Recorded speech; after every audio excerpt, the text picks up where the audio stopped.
নমস্কার বন্ধুরা। এক সময় প্রাচীন রাজ্যে হস্তিনাপুরে প্রচণ্ড অশান্তি ছড়িয়ে পড়ে। ক্ষমতার জন্য তার অতৃপ্ত তৃষ্ণা দ্বারা উজ্জীবিত দূষিত রাজা কমসা সমৃদ্ধ রাজ্যের দিকে তার দৃষ্টি স্থাপন করেছিলেন। আসন্ন বিপদ অনুবাদন করে শ্রদ্ধেয় পিতামহ ভীম সহ হস্তিনাপুরের বিশিষ্ট প্রবীণরা জানতে যে তাদের প্রিয় ভূমি এবং এর জনগণকে রক্ষা করার জন্য দ্রুত পদক্ষেপ নিতে হবে। পিতামহ ভীম গুণ এবং শান্তির প্রতিরূপ হস্তিনাপুরের সিংহাসন এবং এর উপযুক্ত উত্তরাধিকারে রক্ষা করার জন্য শপথ গ্রহণ করেছিলেন।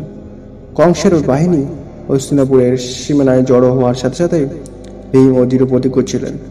কর্তব্যের প্রতি তার অটল প্রতিশ্রুতি তার প্রতিটি কর্মকে নির্দেশিত করেছিল।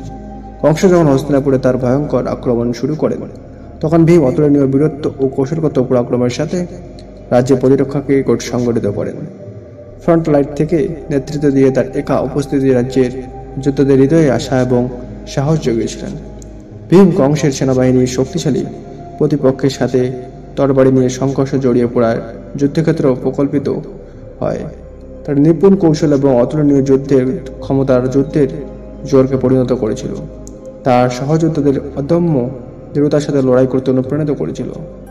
যুদ্ধের বিশৃঙ্খলার মধ্যে ভীমের অটল সংকল্প আটুট ছিল। তার শক্তিশালী অস্ত্রের প্রতিটি দোল দিয়ে তিনি হস্তিনাপুরের সমান রক্ষা করেছিলেন এবং এর মহৎ বংশের অতিরিক্তকে সমুন্নত করে রেখেছিলেন। ভীম এবং কংসের মধ্যে মহাকাব্যিক দ্বন্দ্ব কিংবদন্তির উপাদান হয়ে উঠেছে, যা পরবর্তী প্রজন্মের জন্য বর্ণনা করা হয়েছে। তাদের সংঘর্ষ, ধার্মিকতা এবং অত্যাচারের মধ্যে চিরন্তন সংগ্রামকে প্রতীক ভীম এবং পূর্ণ সম্মানের মূর্ত প্রতীক হিসেবে আবির্ভূত হন। কংসের নিরলস আক্রমণ সত্ত্বেও ভীমের আদম্য চেতনা প্রবল ছিল। হস্তিনাপুরের প্রতি তার অটল আনুগত্য এবং এর জনগণের প্রতি তার নিঃস্বার্থতা নিবেদন নিশ্চিত করেছিল যে রাজ্যটি অন্ধকারে থাবা থেকে নিরাপদ থাকবে।